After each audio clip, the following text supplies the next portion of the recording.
Lives are at stake. This time, the siren woke me up. If before I used to wake up earlier, now everything was different. I felt like I was moving through fog. My head was heavy, my thoughts scrambled, and my body moved as if on autopilot. Forcing myself to get up, I dragged my feet to the sink. My legs felt as if they were weighed down with lead. Every step was an effort. When I finally looked in the mirror, I froze. The person staring back at me was someone I barely recognized. Pale, hollow cheeks, empty eyes. Was this really me? I washed up quickly and left my room the moment the doors slid open. This time, there was no rush of adrenaline, no sense of anticipation. Everything felt mechanical, as if I was just a cog in some machine, going through the motions until it finally broke down. We lined up as usual and headed to the hall. The others moved slowly, heads lowered, as if something invisible was pressing them down. No one spoke. The silence was oppressive, thick with unspoken fears. Everyone knew today was critical. In the hall, I spotted the old man and silently sat next to him. He sat still, staring ahead. We exchanged a brief nod, but neither of us said a word. Words felt unnecessary. We both knew what was coming. Then suddenly our bracelets vibrated. Everyone instinctively looked at their wrists. The screens displayed a number, $750,000, a substantial sum, almost $1 million. It should have elicited excitement, maybe even shock, but it didn't. I looked around the room, and no one reacted. Blank faces, weary eyes. Even I felt nothing. I glanced at the screen, then lowered my arm. It didn't even cross my mind to wonder if the amount had been rounded in anyone's favor. It didn't matter anymore. The only thing that mattered now was what came next. The silence in the hall felt unbearable. It pressed down on me, louder than any sound.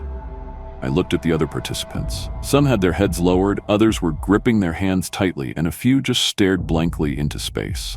We were waiting for the host to arrive, for the vote to begin. The minutes stretched endlessly. My heart felt like it had stopped. Even breathing seemed difficult. Everyone understood.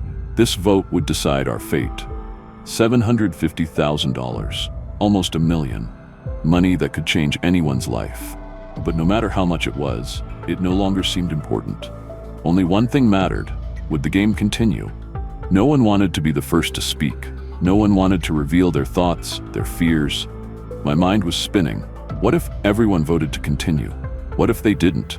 What then? And why was I so scared? I glanced at the old man again. He was still motionless, but now his gaze was fixed on me. In his eyes, I saw everything: exhaustion, pain, and yet a strange certainty. It was as if he already knew how this would end. I wanted to ask him, "Will you vote to continue?" But I didn't. More minutes passed, dragging on like hours. The hall remained silent. Only the faint vibration of the bracelets echoed in my mind. $750,000, almost $1 million. But the number no longer held any power over us. We had been through too much to care about the money alone. Only one question remained: would the game continue? The host entered the hall. Slowly, he scanned the room, his eyes lingering on a few of us if assessing whether we could still endure. His expression remained calm, unreadable. Finally, he spoke, his voice low but commanding. "You can double your winnings at the very least, but the choice is yours. The vote will take place in 1 hour." Without waiting for a response, he turned and left, leaving his words hanging in the air. A few minutes later, food was brought in. People eagerly dug into their meals, as if the simple act of eating could restore their strength or bring a sense of comfort. Perhaps fullness gave them some illusion of safety, or at least a momentary distraction. For me, it didn't work. The food was tasteless, just another mechanical action. My mind kept circling back to the vote, to the host's words, to what might come next. The silence was broken by one of the participants. He stood up abruptly, his plate clattering on the table as he addressed the group. "If I earn $1.5 million minimum, then I'll finally start living. Some will go to paying off debts, and the rest for a normal life. Why are you all sitting here with such long faces?" His voice grew louder as he scanned the room, trying to rally everyone. "This is your chance. If you let it slip away, you'll regret it for the rest of your life." He didn't get far before another participant interrupted him, his tone sharp and cutting. "Are you sure you'll even get to spend it? Are you sure you won't die first?" The first man shrugged slightly, his voice steady, almost defiant. "So what if I die?" What changes? I'm not afraid of death. I'm afraid of a life of poverty. At those words, the room fell silent again. Despite his fiery speech, I doubted anyone was truly moved by it. I glanced around. Most of the participants had gone back to staring at their plates or at the floor, unwilling to engage. I don't think his words changed anyone's mind, I thought, absently tightening my grip on the bracelet around my wrist. As time passed, the conversations grew more heated. Those in favor of continuing the game were fewer in number, but their voices were louder and more aggressive. Their arguments were sharp, almost desperate, as if trying to force everyone else into submission. Their gestures were wild, their words laced with tension, and it was clear they would do anything to secure their winnings. On the other hand, those who opposed continuing were quieter, but no less determined. They were mostly women, elderly participants, and younger men. Their voices carried a different kind of weight, calm, sincere, but tinged with exhaustion. Many of them looked like they had already reached their limits, physically and emotionally. They pleaded for reason, warning that another round might be the last for most of them. Time seemed to pass quickly, yet the tension in the room grew heavier with each passing second. Conversations turned into arguments into shouting matches. The room was filled with a chaotic cacophony of voices, each fighting to be heard. Then the host entered. Behind him were several men in black jumpsuits, their rifles slung across their chests. Their presence was like a bucket of ice water over the room. The shouting stopped immediately, replaced by a heavy, suffocating silence. The host scanned the room with his usual cold, calculating gaze, pausing just long enough to make everyone feel the weight of his presence. "It's time to vote," the host announced, his voice calm but laced with finality. Without a word, everyone reached for their bracelets. Each of us understood that our choice would determine our fate. For me, there was no suspense. I was certain the majority would vote to stop. After everything we'd been through, it felt inevitable. The vote was over in moments. The bracelets displayed the result, 5-9. 9 people had chosen to end the game. It's over. This nightmare is finally over, I thought, feeling not joy, but a dull sense of relief. But as always, the host had another twist in store. He looked at us with his usual cold, detached gaze and said, "Some participants wanted to continue the game. As a bonus for them, they will receive important information. Each of those who voted to continue will be given the personal details of the participants who voted to stop. This is only fair." His words hung in the air like a death sentence. The room was consumed by shock. People exchanged uneasy glances, their expressions a mix of disbelief and fear. No one had expected this betrayal. The game, which seemed to have ended, was now set to continue in the real world. A chill ran down my spine. What now? Everyone understood that this information could lead to dire consequences. Moments later, the black-suited guards began escorting us back to our rooms. No one resisted. We walked in silence like ghosts, lost in our thoughts. When I entered my room, the door locked behind me with a metallic click. Silence. Then a faint smell began wafting through the ventilation system. Sleeping gas. My knees buckled as my vision blurred. The last thing I saw before losing consciousness was the screen on my bracelet, still displaying the amount of my winnings. I woke up in a small metal room. The ceiling was low, the walls cold, and the air smelled of iron and dampness. I propped myself up on my elbows and looked around. Nearby, other participants who had voted against the game were slowly regaining consciousness. From outside, faint sounds reached us. The splash of water, the hum of engines, and the occasional metallic screech. We must be in a container. Maybe at a port, I thought, as unease settled in my chest. One by one, people began to stir. Some looked confused, others visibly terrified. It was clear this place wasn't chosen randomly. I gathered my thoughts and broke the silence. We need to stick together. There's a hunt for us now. He's right, said a woman, the one who had lost her husband in the second round. Her voice was tired but resolute. If they were willing to keep playing those deadly games, what's to stop them from coming after our money? Her words hit hard, echoing what we were all thinking.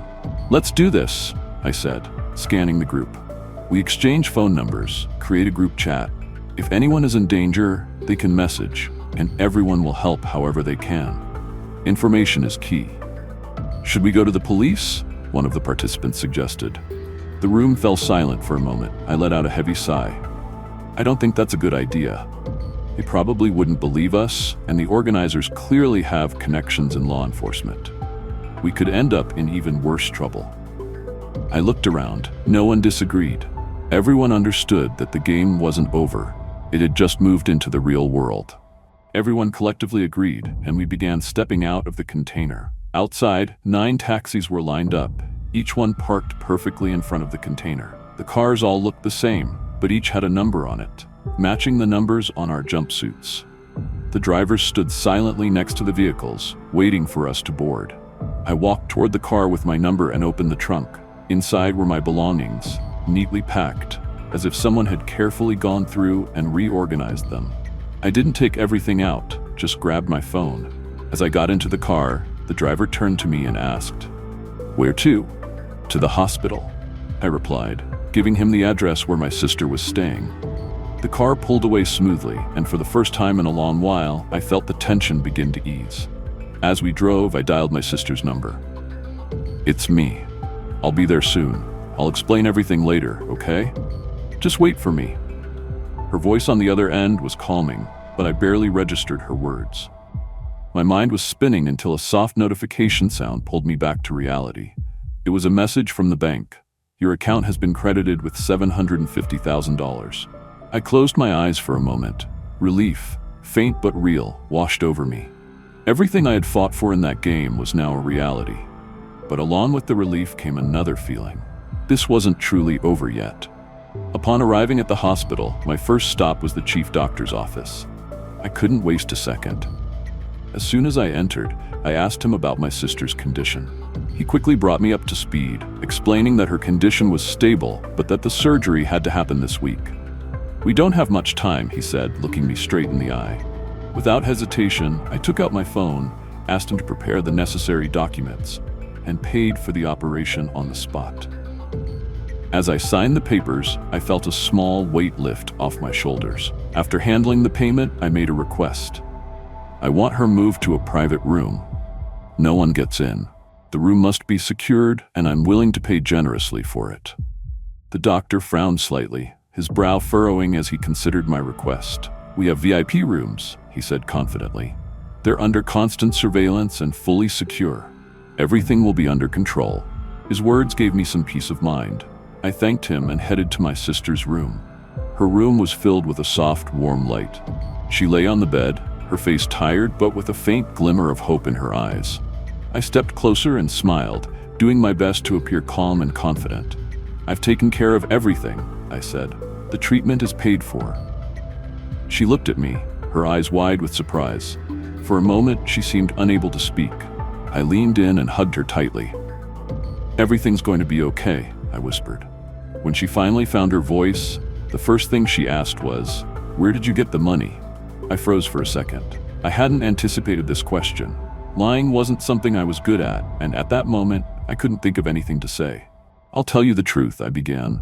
"I participated in a game. It was dangerous, but I managed to get the money for you." Her expression shifted from shock to frustration. "Are you insane? How could you take such a risk?"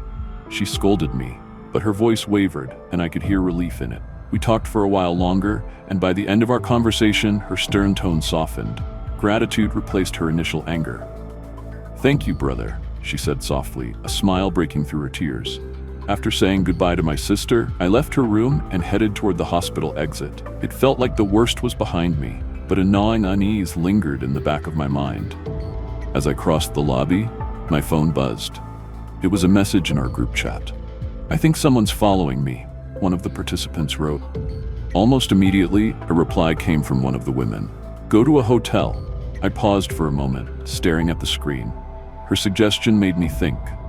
Maybe going home wasn't a good idea for me either. After everything that had happened, returning to a familiar place felt like inviting danger. "Good idea," I typed back. "It's too risky for me to go home. I'll find a hotel to stay at tonight." I called for a taxi and stepped outside to wait. The night was cold and the wind bit at my face, but it couldn't distract me from the storm of thoughts in my head. Then my phone buzzed again. Another message. I opened it. A photograph. an image of a severed head. The caption read, "He won't be going anywhere anymore." A chill ran through my entire body, and for a moment, it felt like my heart stopped. I lifted my gaze and scanned the street around me, but it was empty. In that moment, one thing became painfully clear. Either we get rid of them first, or we're all dead. To be continued. If you liked the story and want a sequel, give it a like and subscribe to the channel.